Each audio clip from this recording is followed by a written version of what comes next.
Lapel microphones. I like them, I use them a lot in these videos, and I always cycle through a few different ones just to try something new.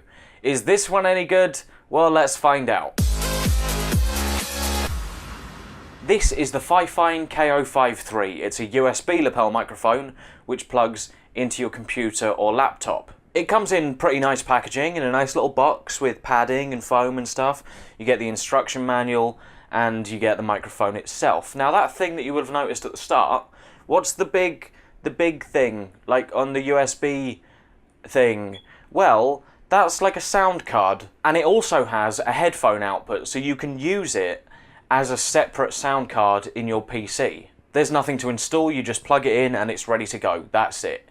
It also comes with a little windscreen, and one thing that I've noticed about this microphone is that the capsule is huge compared to other lapel microphones that I've used.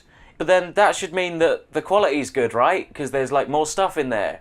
Well, to be honest, I don't really know what to make of it. I think for the price of around $18, it's not bad. There's not much bass on it. It's a bit too high. It's not as bad as other microphones that I've used, but it's also not the best. But to be honest, I think that's the only drawback. I think everything else is fine. I think it's generally a pretty good microphone. It comes with a 6.5 foot cord, so you can walk around and you're sort of free to move, you're not restricted too much. And the addition of the headphone jack in the USB sound card is actually a pretty good idea. And for $18, I think this is worth it. So let me know what you think, and if you want to buy it, there's a link in the video description.